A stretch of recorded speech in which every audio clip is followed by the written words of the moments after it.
अस्सलाम वालेकुम, मैं हमारी अली, आप देख रहे हैं मेरा चैनल। ईमान की कामयाबी रजब भट्ट से हज़म नहीं हो रही है। ओन शेख ने एक नया पेंडोरा बॉक्स खोल दिया है। किवान के डीएनए की बात सबसे पहले किसने की थी? रजब भाई की बीवी, रजब भाई का बेटा।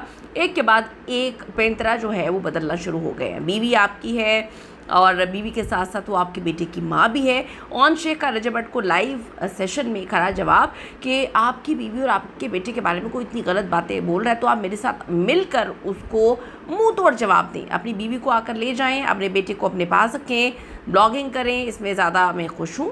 और ओन शेख अब तक का सबसे बड़ा और ओपन चैलेंज और रजब अली भट्ट का धमाकेदार जवाब। कहाँ तक ये मामला पहुँच गया है? एक के बाद एक पेंतरा क्यों बदल रहे हैं? अपनी एक बात पर खड़े क्यों नहीं हो रहे? बार बार ज़ुबान क्यों चेंज की जा रही है? और जो लोग कहते हैं कि जी बेटी का भाई और बाप होना ये तो बड़ी तकलीफ़देह बात है, उनको बड़ा सर झुका के रहना पड़ता है, उसकी क्या हकीकत है? किसने कहाँ से कितनी ड्रामेबाजियाँ शुरू की?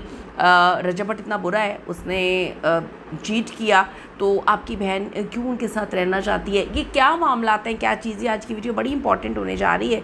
रिक्वेस्ट है जी, चैनल को सब्सक्राइब करें, आपकी सपोर्ट की ज़रूरत है हमें, और आपने इस वीडियो को आखिर तक मुलाहिज़ा ज़रूर फरमाना है। रजब भाई के खिलाफ कोई नाज़ेबा अल्फाज इस्तेमाल किए हैं तो मैं उसके लिए माजरत करता हूँ आपसे, ठीक है। रजब और ईमान की लाइफ में चलने वाला ये हाई वोल्टेज ड्रामा अब एक ऐसे मोड़ पर आ चुका है जहां सबर के तमाम बंधन टूट चुके हैं। ओन शेख ने इंस्टाग्राम पर लाइव आकर ना सिर्फ अपने तमाम जो भी इल्ज़ामात हैं, हर दूसरे दिन वो कोई ना कोई कहानी लेकर आ जाते हैं। क्योंकि देखिए मेरी बात सुने, अब रोज़ रोज़ व्लॉगिंग तो नहीं हो सकती, अब स्टार्ट की है। अब कहीं ना कहीं वो ईमान वाला ड्रामा भी फ्लॉप हो गया कि 5 लाख जो है सब्सक्राइबर्स करें, तो ईमान ने आके भी कहानी सुना दी कि मैं अपना फेस रिवील करूँगी। हर जगह तो मैंने फेस रिवील किया हुआ है, लेकिन ऑन के व्लॉग में जो है मैं अपना फेस रिवील करूँगी। स्ट्रैटेजी है कि 5 लाख हो जाएगा, वो जो है फ्लॉप हो गया मामला। अब उसके बाद अब नई कहानी क्या आई है? अब नई कहानी डीएनए वाली लेकर आ गए। मतलब ये तो अब चैनल तो चलाने हैं, अब चैनल चलाने के लिए कुछ ना कुछ तो करना है। रजब भट्ट को गंदा कर लिया, अच्छा खासा गंदा कर दिया। लोग अब इस रजब भट्ट को गंदा करने वाले मामले से हो चुके हैं कि भाई अगर रजब भट्ट इतना ही गंदा है, तुम्हारी बहन पे इतने जुल्मों से तम किए हैं, तो जब वो तलाक दे रहा है तो नाम उठा के जो है फेंको उसका। क्यों नाम उसका लगा के घूम रहे हो? और अगर उसने, मैं पहले दिन से कह रही हूँ, अगर किसी ने आपको चीट किया, मुझे चीट करे, मैं तो उस वक्त खुला ले लूँ। औरत के पास खुला का राइट होता है, क्यों नहीं लिया आपने खुला? ठीक है, आपका भाई आके मुख्तलिफ जगह पे बोल रहा है कि जी मेरी बहन को चीट किया, मेरी बहन को चीट किया। चीट किया था आप उसको, आप इतने उसके अच्छे सपोर्टर हैं, आपके पास जो है ईमान के पास आप जैसा भाई है, इतना अच्छा, जो इतना खुददार है, खड़ा हुआ है, कमा कमा के दे रहा है, तो फिर आप एक चीटर के साथ खुला क्यों नहीं लिया आपने?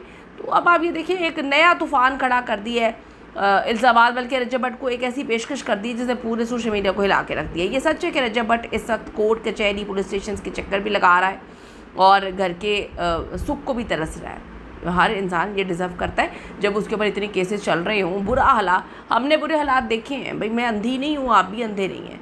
रजब भट्ट के ऊपर जिस तरह से वो मुल्क से फ़रार था या जो भी मामला थे हम सब ने देखा था, और उसके बाद इन्होंने कहानी सुनाई थी कि वो प्री मेच्योर है। बाद में वो प्री मेच्योर वाली कहानी भी फ्लॉप हो गई थी कि प्री मेच्योर नहीं है, वो 2-3 दिन पहले उसकी बर्थ हुई है। उसके बाद सारी की सारी लोगों को रजब फैमिली के ख़िलाफ़ करने के बाद आपने कहानी सुनाई कि वो तो बड़े बुरे हैं, बड़ा पता नहीं क्या होता था हमारे साथ वहाँ पर, और वो उसकी माँ का नाम लेते थे आप, उसकी पता नहीं क्या क्या कुछ होता था। तो फिर अब ये क्या बात है कि जी आपकी बीवी आपका बेटा आकर ले जाओ? ये कुछ समझ नहीं आई, मामला समझ नहीं आई। 2 साल पहले होने वाली शादी अब एक भयानक ख्वाब बन चुकी है। कपल्स की लाइफ में जी बड़े भखेड़े होते हैं, बच्चे मज़ीद खुशियाँ लेकर आते हैं, मामला को सॉर्ट आउट कर लेते हैं, बच्चे फैमिली को, माँ बाप को जोड़ के रखते हैं। लेकिन यहाँ बेचारा बच्चा ही वालिद को भी तरस रहा है, वालिद भी बच्चे को तरस रहा है। ओन शेख ने अपने लाइव सेशन में सबसे पहला और बड़ा पॉइंट रिश्तों की हुर्मत पे उठाया। उन्होंने रजब भट्ट को मुखातिब करते हुए कहा कि ईमान आपकी बीवी तो है, लेकिन आपके बेटे की माँ भी है। वो एक ऐसा रिश्ता है जिसे दुनिया की कोई ताकत ख़त्म नहीं कर सकती। तो भाई आप ही ख़त्म करते हैं ना। आप जब कहते हैं किवान सुल्तान आप ऐसे करते हैं, आप उसका बाप का नाम नहीं लेते, ठीक है। ये हमने बात नहीं कि आपके व्लॉग्स में ऑन रिकॉर्ड पड़ा हुआ है। तो जब वो ख़त्म नहीं कर सकती दुनिया की कोई ताकत, वो हमें ही पता है। वो ख़ुद भी बैठ के कहता है रजब भट्ट के मेरा एक ही बेटा है, वो है किवान सुल्तान भट्ट। तो आप किवान सुल्तान आगे भट्ट कहते हुए आपको क्या मुसीबत है? ये बात अभी तक फैंस को समझ नहीं आ रही कि रजब भट्ट तो बार बार शादी ख़त्म, I ended this marriage, I ended this marriage, तलाक का नोटिस, हर चीज़ तो वो कह चुका है। और ऑन अभी तक उम्मीदें लगा के बैठा है। अगर उम्मीदें लगा के बैठे हैं तो फिर इतनी गंदगी क्यों उछाल रहे हैं? अगर आप चाहते हैं, आपकी बहन भी चाहती है कि रिश्ता निभे, तो फिर आप ये कोर्ट है, ये क्या सुप्रीम कोर्ट है, ये क्या हाई कोर्ट है, ये कोई अदालत है, ये कोई जरगा है, क्या है? ओ भाई ये सोशल मीडिया है, कुछ खुदा का खौफ करें। कैसी कैसी बातें आप कर रहे हैं सोशल मीडिया पे, ये सोशल मीडिया है। आपकी शादी अरेंज मैरिज हुई है, बड़े कोई नहीं है घर में, उनको बिठा के बात करें। हर दूसरे दिन ऑन एक नई कहानी लेकर आ जाता है सोशल मीडिया पे। कभी कहता है कि रजब भट्ट में दुनिया जहाँ की बुराई है, कभी उसके दुश्मनों के साथ बैठ के लाइव खेलता है, कभी उसके हर वो चीज़ करता है जो रजब भट्ट को बुरी लगती है। उसके बाद किवान सुल्तान को कंटेंट बना बना के पागल हो गए अपने यूट्यूब पर, इनकी वालदा टिकटॉक पर ये लोग मिलके। उसके बाद अब जो है फिर कहते हैं कि जी वो आपकी बीवी है, वो आपका बेटा है, हम तो चाहते हैं, ईमान भी चाहती है उसका घर बसे। इतनी दुश्मनियाँ, इतनी नफरतें डालने के बाद कहाँ पे घर बसते हैं? खुदा के लिए पीपल नीड टू अंडरस्टैंड, दिलों में नफरतें नहीं, दिलों के रिश्ते होते हैं। जब किसी को आपकी ज़रूरत है आप उसके साथ खड़े हो, जब किसी को फैंटी लग रही है तो आप बीवी मियाँ के साथ खड़ा हो, जब बीवी में बुरे वक्त है तो मियाँ उसके साथ खड़ा हो। ज़रूरी नहीं होता कि आपको साथ आना है। दुनिया के मियाँ जो हैं दियारे गैर में होते हैं, उनके 36 बच्चे पैदा हो जाते हैं, ये ज़्यादा हो गया मेरे ख्याल में, सैकड़ों बच्चे उनके पैदा हो जाते हैं। तो क्या वो ये रोती फिरती हैं कि जी बुरे वक्त में मेरे साथ नहीं था? भाई वो आप सबको पता है वो नहीं आ सकता था, उसने चीट किया, आप उसको छोड़ देते, आप अभी भी उसके साथ रहना चाहती हैं। इसका मतलब है आपको चीटिंग से प्रॉब्लम नहीं थी, या वो, मैं तो नहीं जानती, हो सकता है वो बच्चे की कसम आप लोगों के सामने खा चुका हो कि मैं, मुझसे गलती हुई है, मैं नहीं करूँगा। मुझे तो नहीं पता, मैं तो वहाँ मौजूद नहीं थी। कोई इतनी बड़ी बात उसने की होगी, उसने माफ़ी मांगी सबके सामने कि आप आज भी उसके साथ रहना चाहते हैं। तो रहना चाहते हैं तो मियाँ बीवी आपस में मामला सॉर्ट क्यों नहीं कर लेते? क्यों ऑन रोज़ आके कभी उसको गंदा करता है? हर वो चीज़ कर ली जो रजब भट्ट को बुरी लगती है, हर चीज़ वो कर ली आप लोगों ने। उसके बाद आप कहते हैं कि जी आज मेरी बहन रिश्ता निभाना चाहती है। और उनका कहना है सोशल मीडिया पर ईमान की बदतरीन किरदार कुशी की जा रही है। क्या उससे ज़्यादा की जा रही है जो रजब की बहन और माँ की गई थी? ठीक है, इस पर रजब भट्ट को खुद सबसे आगे बढ़कर स्टैंड लेना चाहिए। दुनिया तो भौंकती है, आप किस किस को जवाब देंगे? क्या स्टैंड लेना चाहिए? भाई जो बोल रहा है वो आज बोल रहा है, कल ख़त्म हो जाएगा। आप रजब भट्ट के दोस्तों पे इल्ज़ाम लगा रहे हैं कि उन्होंने ये कहानी सुनाई है कि डीएनए वाली। आप कहीं से पता नहीं कौन सा कहानी, पता नहीं कहाँ से कहाँ पे क्या आ रहा है, मुझे तो कुछ समझ ही नहीं आ रही। इतनी खिचड़ी बना रहे हैं जिन्होंने घर बसाने होते हैं, रिश्ते बचाने होते हैं, वो इतनी खिचड़ियाँ नहीं बनाते। वो कहते हैं एक चुप सो सुख, बैठ के आपस में बात करें। अगर मैं अपनी बहन के लिए स्टैंड लेता हूँ तो रजब को मेरे साथ खड़ा होना चाहिए, वो खुद तमाशाई ना बने।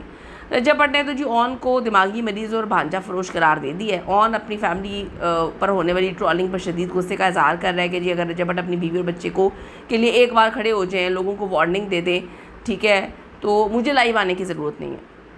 ऑन ने रजब को ओपन ऑफ़र देते हुए कहा कि हमारे घर के दरवाजे आपके लिए खुले हैं, वैसे जैसे आपने पहले कहा था ईद में खुले हैं। और ईद में बच्चे को वो मिलने गया, फिर वीडियो बनी और उसके बाद ईमान ने कितना खौफनाक किस्म का मैसेज किया, जी रजब भट्ट ने ये कर दिया।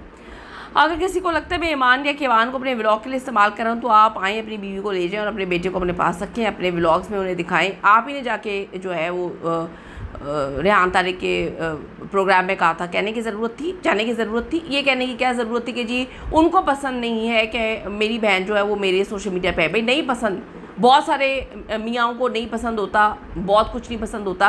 बहन को सबसे पहले तो एक एक छोटी छोटी चीज़ जो है अपनी माँ के घर में जाके बताने की ज़रूरत नहीं बनती थी। मियाँ और बीवी एक दूसरे का लिबास होते हैं। जब आपने लिबास ही दुनिया के सामने जो है उतार दिया, आपने अपनी बातें उधर बता दी, उन्होंने उधर बातें बता दी, गंदा कर दिया। ये बात मुझे कभी डाइजेस्ट नहीं होगी कि ईमान ने रोते पिटते बात बोली थी कि जी मेरे बेटे का नाम भी ना ले उसका बाप, और अब आप देखें क्या हो रहा है, कितनी गलत बात है। खैर ईद तक पर बेटे को बाप से मिलवाने के लिए अजीबोगरीब शराइत रखी जाती हैं। रजब भट्ट तो अब इस मौजू पर ज़्यादा बात नहीं करता। ऐसा लगता है कि रजब ईमान को बहुत पीछे छोड़ चुका, नहीं छोड़ना चाहिए। अभी भी मैं कहूँगी बैठें, सॉर्ट आउट करें मामला को, प्लीज़ सॉर्ट आउट करें, चीज़ों को देखें। औलाद को माँ बाप नहीं मिलते, ठीक है, आप लोगों को तो कोई ना कोई मिल जाएगा, माँ बाप नहीं मिलते। लेकिन जो इस वक्त हालात हैं, इतना गंदा करने के बाद हर चीज़ सोशल मीडिया पे लेकर आना, वो बड़ी अजीब है। आपको क्या लगता है, ये हालात लग रहे हैं आपको कि ये जो फैमिली कहती है कि जी आप अपनी बीवी और बेटे को ले जाएं, आपको लगता है कि ये बसाने वाले काम है? अगर लगता है तो कमेंट करें, हम आवाज़ उठाते हैं। See you in the next video. अल्लाह ने के बाद।